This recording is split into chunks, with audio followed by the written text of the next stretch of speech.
I was about to make $75,000 on a single land deal. I had two sellers ready, the contract was signed, a buyer was lined up, everything was clean. Then the title company called me and said 7 words that changed the entire deal. There's a problem with the tribal claim.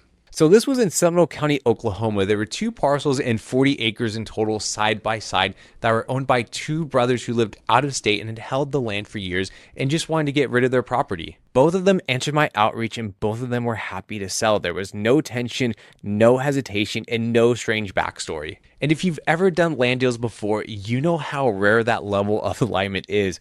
We had the signed agreement within 2 weeks and the projected profit on this looked really strong. The comps were clean and the buyer demand was there in this county. It felt like the kind of deal that every beginner dreams about, and that is exactly why this lesson matters. Once the contracts were signed, everything moved to title, and in most states that means a title search and title insurance.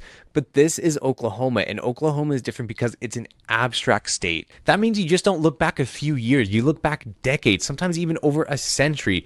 Every transfer, every lien, every dispute, every encumbrance in the history of that land. We paid a few $1,000s for the abstracts and the legal review. And that's normal in an abstract state, and a week later the title company called me. They told us there was a tribal land dispute involving the parcel's history. So the tribe believed the original transfer decades ago was invalid, and they were working through the legal system to reclaim it back. And that's when the title company told me clearly, they're like, we can't insure this land. This deal cannot close. So there are moments in this business where the room gets quiet and all you feel is the weight of what you just heard. And this was definitely one of those moments. I'm not someone who gives up the moment a deal gets complicated. So I ended up reaching out to the tribe respectfully, professionally, and looking for clarity. I'm not trying to fight their claim or negotiate against their position. I just wanted to understand if there was any legal path forward that honored their rights and still allowed the sale. They were respectful, they were clear, and the answer, unfortunately, was no. They were pursuing their claim and didn't want the land transferred. The deal wasn't delayed, the deal wasn't repairable,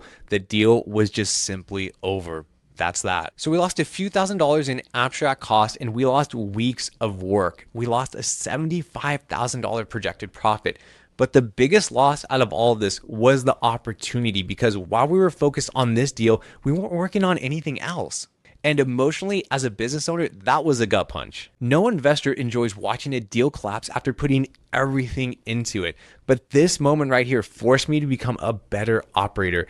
And that is why I'm sharing this with you today. The first lesson that I learned from this is that sellers don't always know what they own. The brothers weren't hiding anything from me. They genuinely believed that the title was clean. Most landowners do, especially if they inherited the property or bought it decades ago. Their belief is not the same as legal reality. And that's one of the many reasons why there's title companies and closing attorneys. The second lesson that I learned was that abstract states require a higher level of caution, because abstract states expose issues rooted deep in history. You could spend money before you even know if the deal is clean. This is normal, but this is also the part that scares beginners if they're alone. And it makes complete sense because you don't know what you don't know. The third lesson is to trust your title company. When they say a deal cannot move forward, you're going to want to believe them 99% of the time. They're not being dramatic. They are protecting you from lawsuits, future buyers, and legal liability that can follow you for years. If we had forced our way through, the consequences would have been severe. I also learned that professionals walk away. A beginner sees the dead deal as failure,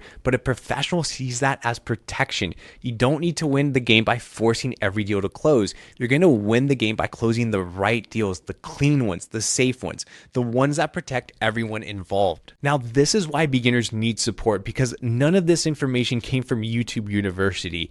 None of it was obvious, and none of it was something a beginner could just simply figure out on their own. This deal taught me how complex land can be if you try to navigate it alone.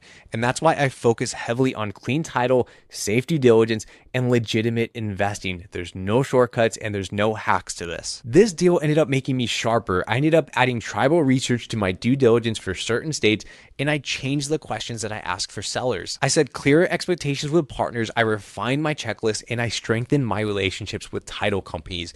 Every improvement I made afterwards came from losing this deal, not winning one. And those improvements have helped me close dozens of clean, safe, profitable deals since then. Not every deal is a win, but every deal teaches you something that makes the next one easier. If you want to learn how to work through deals safely and understand title issues and build a real investing foundation, I built a free community where I break down deals like this in detail. You'll find real case studies, real due diligence checklists, and real conversations about what can go wrong and how to avoid it moving forward. The link is in the description, and I'll see you inside.